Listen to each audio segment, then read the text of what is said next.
Welcome to the Human Nature Channel. I'm your host, Alex Tamsula, and what am I doing here?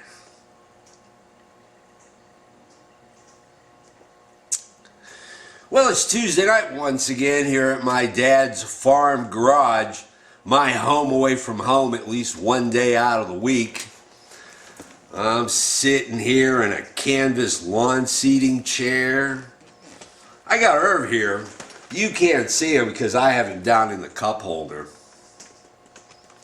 But we're pretty cozy. I got my sniffer with brandy in it. We got a roaring fire behind us. It's in the furnace, but trust me, it's there.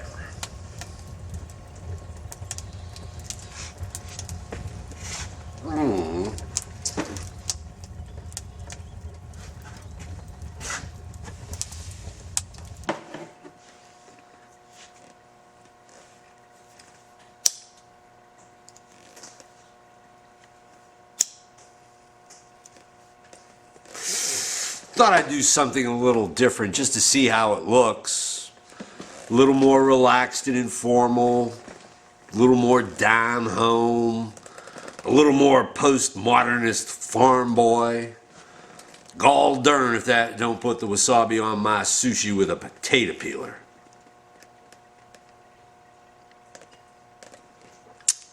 What I'm not going to do this week are my 2 little 1,000-word essays.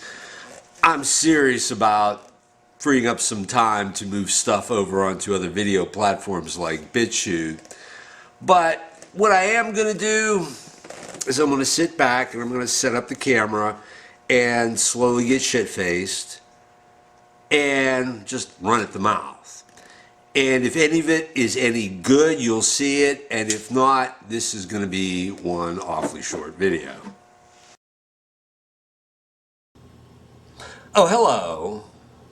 Up at the farm I did shoot more video of me talking, and it wasn't bad. It wasn't great, but it wasn't bad. I could have put it into a video and posted it and not have embarrassed myself too much.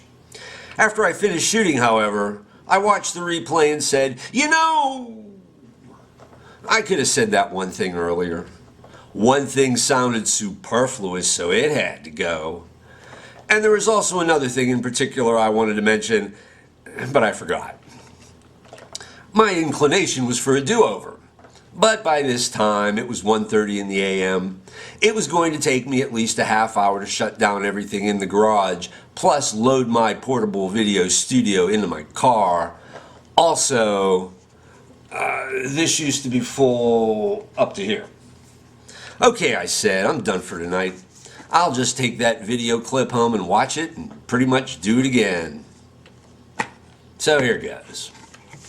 Getting semi-wasted and talking shit on people. Live stream. I've been missing the boat here.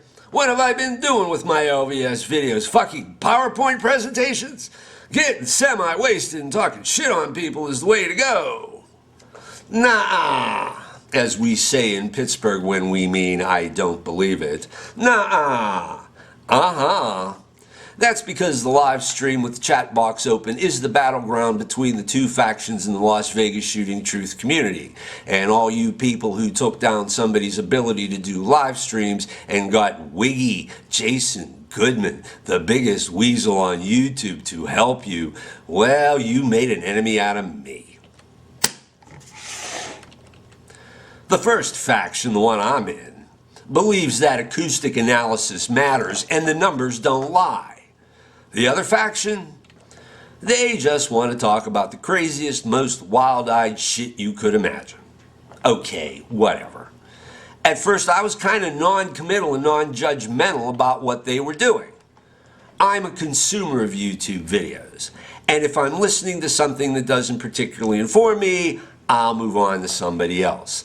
Nothing personal. But then Mike Turber's main YouTube channel got taken down, and suddenly I'm totally pissed off that YouTubers would do that to another YouTuber.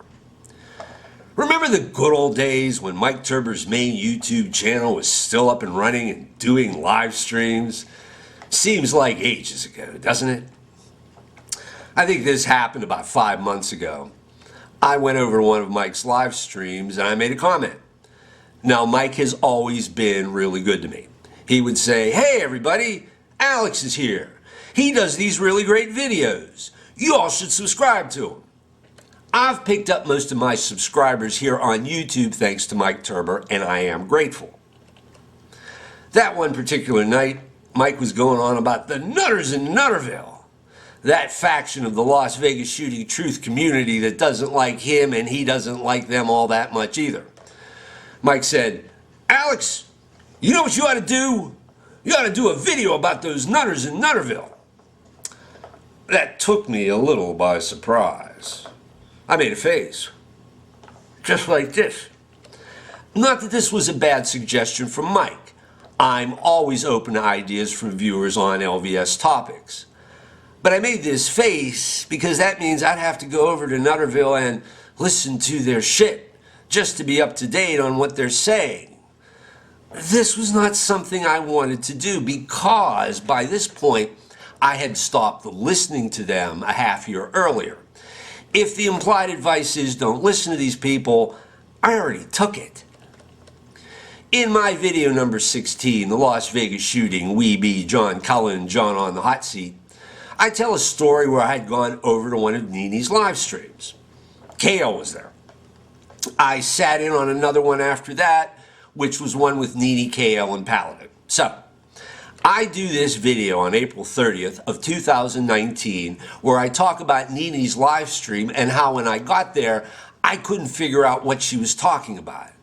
Something about a Daryl. Who the hell is Daryl? I didn't even know. Then Nini started talking about 1005 in the same tone of voice. Are Daryl and 1005 the same person? To this day, I'm still not 100% sure. What I am sure of is somebody in the comments section will set me straight. I only spent a few minutes at these two live streams because after I got the gist, my reaction was, what does this have to do with the Las Vegas shooting? I was there for that reason, not to listen to what was essentially gossiping over the backyard fence, or worse, investigators investigating the investigators. Oh, that's flying up your own asshole and never being seen again. I don't have time for that. It takes time and effort to get my little weekly shows done, and I've got to pick and choose what other LVS investigation videos I'm going to watch. Here's the thing. The world is full of suckers, and they outnumber the non-suckers, and the world of YouTube is no different. Nobody has ever accused me of being stupid. Nobody has ever said I do dumb videos. When I say you are being suckered if you listen to Jason Goodman and crowdsource the truth, when I say you are being suckered if you buy into what John Cullen is peddling, I know what I'm talking about. Here is what I would say to KL, Truth Seeker, Truth Bomb, Truth in You, Thumper, Joe Roscoe. Why should I listen to you when I could listen instead to Richard the Engineer over at October 1 Vegas Sounds? I've worked for electrical engineers as a CAD draftsman.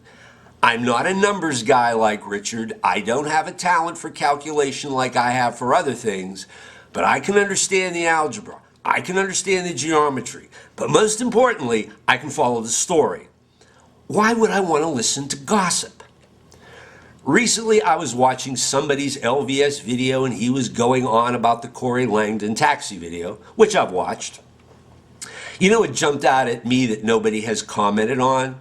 Cori Langdon's taxi is in motion during some of the shooting. She's driving and doesn't stay in one place long. It is stop and go, but the location constantly shifts. She's driving around buildings in what amounts to the concrete canyons of high-rise hotels. The sound is changing from loud to soft and back again. No shit. Here is the irony, and no knock against Cori, but except for those times when she is sitting still, her video with the audio would be the worst thing you could use to try and figure out where the shots were coming from. She's moving. After listening to Richard over at October 1 Vegas Sounds, it's painfully obvious that it would be nearly impossible to calculate anything from a moving microphone, which is why Richard prefers analyzing audio from stationary ones. I originally came to the Las Vegas shooting truth community a year behind a lot of the people. You know my story. You know why I got involved. At first I was green. I was far behind the learning curve, but I was also pretty open-minded and accepting. But that was then. This is now. My attitude has hardened. When I saw that the heart of the Nutterville faction didn't have anything really going for it except for bullying, it was pretty easy to make up my mind where I stood. Hey Mike, here's that video you asked for. I hope you enjoyed it. Well, that's it. A little shorter than usual since I have things to do, like finish reading Anti-Fragile by Nassim Nicholas Taleb. When it comes to the Las Vegas shooting, I'm finding his take on the hidden power of the unseen very useful. Paddock? By Taleb's criteria, Steve was a pretty fragile guy. Bragging to Lefebvre about dallying with hookers, the child porn on his computer, things like that left him vulnerable to a serious and unexpected kick in the ass at some point. So that's the kind of guy Paddock was. Leave your thoughts in the comments section. Like, share, subscribe, throw money at me. You know the drill. Have a good one.